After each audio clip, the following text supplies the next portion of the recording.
Salam sehat. Pembiayaan di industri di bulan April melambat dibandingkan Maret 2023. Apakah ini tercermin juga di Mega Syariah? Secara overall memang perlambatan ini kan terjadi memang karena ada libur bersama ya di tanggal 16 sampai dengan tanggal 19 sampai tanggal 26 April. Jadi memang kalau kita lihat dari Maret itu beberapa nasabah memang sudah cukup antisipatif bagaimana agar bisnisnya tetap bisa cover kebutuhan selama bulan April. Nah, memang karena ada waktu cukup panjang di libur, jadi memang pertumbuhannya melambat. Kalau kita lihat baik sektor ya, ada 3 sektor yang kita miliki, baik itu korporasi, business banking maupun consumer. Memang kalau dari sisi korporasi kita lihat agak cukup flat ya, artinya tumbuh tapi terbatas ya, yang memang agak cukup masih melihat indikasi naik adalah dari sisi consumer.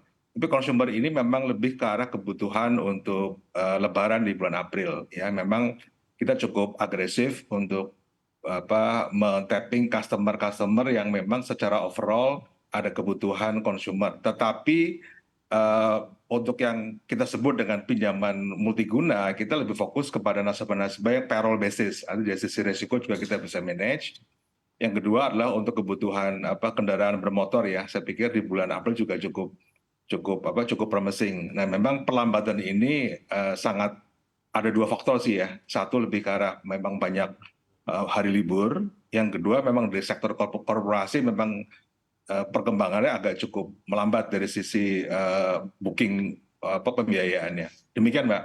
Baik, artinya untuk multiguna sendiri masih menjadi tulang punggung pada pertumbuhan pembiayaan di bulan Maret atau April. Eh, April betul, karena memang momentumnya pas ya. Jadi memang pas kebutuhan Lebaran biasanya memang para nasabah ini membutuhkan dana tambahan ya, dan salah satu alternatifnya adalah memang melalui pengajuan pembiayaan kredit multiguna.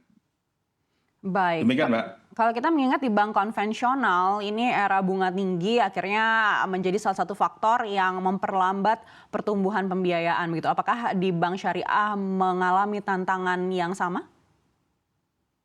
Secara overall, bank syariah memang secara ekosistem memang sangat tidak dipungkiri bahwa pengaruh dari kenaikan suku bunga market sangat-sangat berpengaruh kepada bank syariah secara overall ya. Apalagi dengan kondisi inflasi yang cukup tinggi di Amerika, sehingga suku bunga AS juga naik secara konsisten ya, dan berdampak juga kepada overall 7-days repo di Bank Indonesia. Secara industri sangat berdampak ya, terutama kita lihat dari sisi kita punya average cost of fund, memang secara overall karena memang kita tidak terlepas dari ekosistem bank konvensional juga, itu juga akan juga terpengaruh ya, karena memang secara overall cost of fund-nya naik, otomatis kan biaya pembiayaan juga secara tidak langsung juga ikut naik juga. Dan memang sangat terasa di kredit consumer ya, memang itu karena kebetulan memang tidak menggunakan agunan, jadi secara risiko lebih tinggi, sehingga kita punya pricing juga akan lebih tinggi dibandingkan kredit yang menggunakan collateral base. Demikian, Mbak. Baik, lalu peluang apa yang mungkin bisa diharapkan di perbankan syariah hingga akhir 2023 nanti?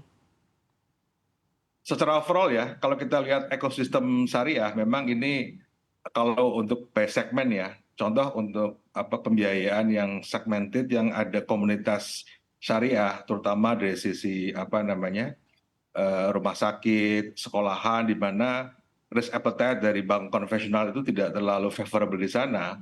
Kita kerjasama dengan beberapa organisasi Islam yang cukup besar ya, di mana cukup kredibel, dan itu adalah sangat besar ekosistemnya. Dan kita fokus kepada pembiayaan rumah sakit dan sekolahan ya, dan turunannya ya, termasuk juga alat kesehatan yang kebetulan memang bersinggungan dengan ekosistem tersebut. Dan secara overall pertumbuhan di rumah sakit dan sekolahan ini di portfolio kami compare to 2022 cukup signifikan pertumbuhannya. Dan yang kedua adalah dari sisi dari sisi uniqueness-nya, memang syariah ini menjadi alternatif pembiayaan ya, karena memang dari awal mengenai pricing cukup transparan, dan yang kedua juga ini menggunakan akad yang kebetulan sesuai dengan permintaan dari organisasi Islam tersebut. Dan ini kalau kita lihat dari secara overall, baik itu secara performance maupun kita sebut dengan NPF ya, tingkat kredit bermasalahnya sangat rendah, Mbak. Jadi memang ekosistem ini yang kita akan fokuskan untuk di tahun 2023 ini. Demikian, Mbak. Baik, Pak Oni tadi Bapak katakan bagaimana situasi ekonomi di Amerika Serikat secara langsung dan tidak langsung juga akhirnya mempengaruhi kondisi permintaan pembiayaan di perbankan syariah begitu. Dan kalau kita melihat saat ini memang sudah ada titik terang terkait dengan paguyuban utang Amerika Serikat. Namun masih banyak juga masalah-masalah yang memungkinkan Amerika terjadi resesi begitu hingga akhir 2023 ini. Lalu antisipasi apa yang disiapkan perbankan syariah? Oke, memang ada 3 hal yang kita lakukan ya. Pertama memang segmentasi ini menjadi penting. Kita tidak mungkin memasuki segmentasi di mana kita tahu bahwa repayment capacity daripada debitur juga akan sedikit bermasalah.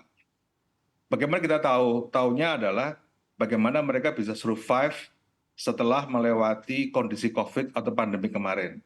Kalau mereka bisa dalam kondisi pembiayaan yang bersih, tidak mengalami restrukturisasi, tidak mengalami gagal bayar dan lain-lain, itu adalah salah satu seleksi alam di mana kita akan masuk ke sana.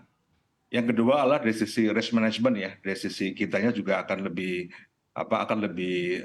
ketat dalam konteks tumbuh tapi terbatas ya, dengan meminimalisir risiko dan memitigasi risiko ke depannya seperti apa. Yang ketiga adalah dari sisi aspek monitoring ya, dari sisi pembiayaan. Jadi pembiayaan yang kita lakukan harus betul-betul dimonitor betul performance-nya ya, tentunya dengan menggunakan 3 pilar yang kita terapkan bagaimana biar proses pemberian kredit ini akan lancar sampai dengan nasabah melunasi pinjaman di kita. Jadi memang kuncinya ada di segmentasi tersebut. Dan yang kedua adalah kalau kita lihat dari sisi overall portfolio kita, memang hampir sebagian besar kita lagi bergeser ke segmen di mana sudah teruji lah ya, selama COVID kemarin mereka bisa survive ya, bisa membayar kewajibannya dengan tepat waktu, dan yang paling penting adalah repayment capacity-nya bisa terjaga. Demikian, Mbak. Baik.